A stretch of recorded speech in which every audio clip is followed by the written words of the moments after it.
জনাব গোলাম মোল্লা রনি, একটা বিষয় একেবারে একই প্রশ্ন যদি করি যে অ্যাক্টিং চেয়ারম্যান বিএনপির তিনি একটা স্ট্যাটাস দেবার পর থেকেই সরকারের প্রেস সেক্রেটারি, মানে প্রধান উপদেষ্টা, প্রেস সেক্রেটারি, আইন উপদেষ্টা, পররাষ্ট্র উপদেষ্টা, তারা মানে একেবারে কোনো প্রকার এরকম সরকারকে ইন্ডিকেট করে কিছু বলা হয়নি। হঠাৎ করে তারা এটাকে নিয়ে কথা বলা শুরু করলেন কেন?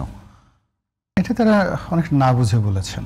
এই কারণ হলো সরকারের মধ্যে তারেক রহমান সাহেব যে স্ট্যাটাসটা দিয়েছেন এটা বহুমুখী দ্ব্যর্থবোধক। হ্যাঁ, এটা অনেক দিকে দিয়ে করা যায়। হ্যাঁ, বহুমুখী দ্ব্যর্থবোধক, এবং ওটা বোঝার জন্য যে যাকে বলা হয় পলিটিক্যাল আইডিওলজি অ্যান্ড থিওলজি জানা দরকার আছে। ওটা সরকারের যে সমস্ত মানুষ রেসপন্ড করছেন তাদের মধ্যে সেই জিনিসটা আছে বলে আমার কাছে মনে হয় না। এখন ঠাকুর ঘরে কেড়ে আমি কলা খাই না,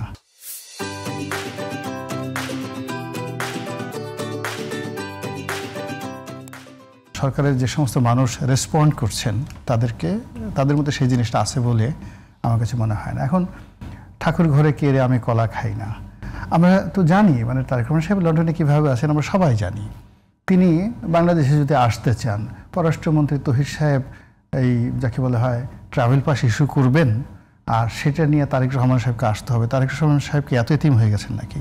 তিনি যদি বলেন যে আমি আজকে আসবো, এয়ারপোর্টে নামবো, এয়ারপোর্টই তো তার, বাংলাদেশ তার কি বলেন এই সমস্ত? তার পাসপোর্ট লাগবে কেন এখন এই মুহূর্তে? তিনি আসবেন কি আসবেন না এটা তার ব্যাপার, কখন আসবেন এটাও তার ব্যাপার, কিভাবে আসবেন এটাও তার ব্যাপার। বোঝার চেষ্টা করুন, আমরা অনেক সময় অতি আবেগ হয়ে যাই। বঙ্গবন্ধুর পরিবারের সঙ্গে তার সন্তানদের সম্পর্ক ইতিহাস প্রমাণিত যে শেখ হাসিনা, শেখ রেহানা তার বাবাকে অসম্ভব ভালোবাসেন, কিন্তু তার নির্মম হত্যাকাণ্ডের পরে তারা কি আসছিলেন?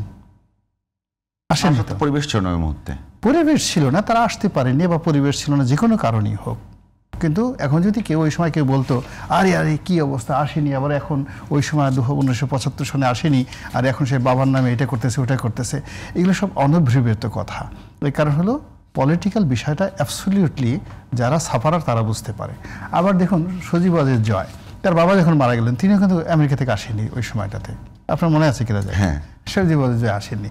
তো এটা নিয়ে কেউ আমরা তখন কেউ আওয়ামী লীগের লোকজন বলেছে যে আল্লাহ কী ধরনের সন্তান, তার বাবা মারা গেল, তার সেই কবরে সে এই কাজ করলো না করলো, এসব কোনো ব্যাপার এটা বলেছিল না, আমি শুনি নাই তো কখন আওয়ামী লীগের লোকজন।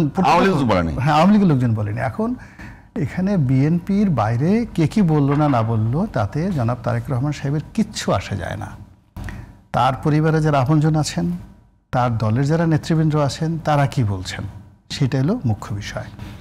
এখানে বিএনপির জন্য একটা ক্রান্তিকাল, বেহেশত এবং দোজখের মাঝামাঝি একটা জায়গাতে যদি একটা সিদ্ধান্তে একটু ভুল হয়ে যায়, আগামী 20 বছরের জন্য তারা পিছিয়ে যাবে। তো কাজেই এখানে তারেক রহমান সাহেবের উপস্থিতি, এই উপস্থিতির সঙ্গে safety, security, political stability and viability অনেকগুলো জিনিস প্রয়োজন পড়বে। তার মিত্র আছে, সারা দেশে কোটি কোটি মিত্র আছে, তার সঙ্গে সঙ্গে অত্যন্ত শক্তিশালী অনেকগুলো প্রতিপক্ষ আছে, শত্রু আছে, প্রতিপক্ষ আছে। ফলে এখানে দেখা গেল জামাতের একজন ওয়ার্ড পর্যায়ের নেতা একজন একটা স্ট্যাটাস দিলেন যে আমি যদি তারেক রহমান সাহেবের জায়গায় হতাম আমি সাহস দেখিয়ে চলে আসতাম আটলান্টিক পাড়ি দিয়ে। এই কথায় তো তারেক রহমান সাহেব প্রভোগ হবেন না, বিএনপির লোক এই কথায় কোনো নাচানাচি করবেন না। আর সবচেয়ে বড় ব্যাপার হলো যখনই মায়ের চেয়ে মাসির দরদ বেশি হয়ে যায়, এখানে ভেরি ডেঞ্জারাস, এখানে ডালমে কুচ কালা হয়। এটা বিএনপির একান্ত অভ্যন্তরীণ বিষয়, বাইরের মানুষের এখানে কথা বলাটাই এখানে সৌজন্যতাবিহীন। এবং এখন বেগম জিয়া যে অবস্থাতে আছেন সেখানে আমরা সবাই তার জন্য দোয়া করব, তাকে নিয়ে আলোচনা করব, তার কল্যাণ কামনা করব। এটা হলো একটা কৃতজ্ঞ জাতির সৌজন্যতা।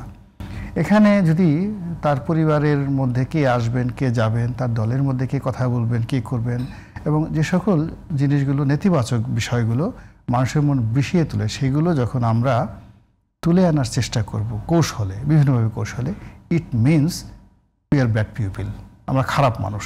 এবং এই খারাপ মানুষের এই প্রবৃত্তিতে যারা এই সমস্ত কর্মকাণ্ড করছেন, বিএনপির কিছুই হবে না, তারেক রহমান সাহেবের কিছুই হবে না, এমনকি বেগম জিয়ার সম্মানহানি হবে না, কিন্তু যে লোকগুলো চেষ্টা করছেন আলটিমেটলি তাদের ক্ষতি হয়ে যাবে। এটাই হলো আমার বক্তব্য।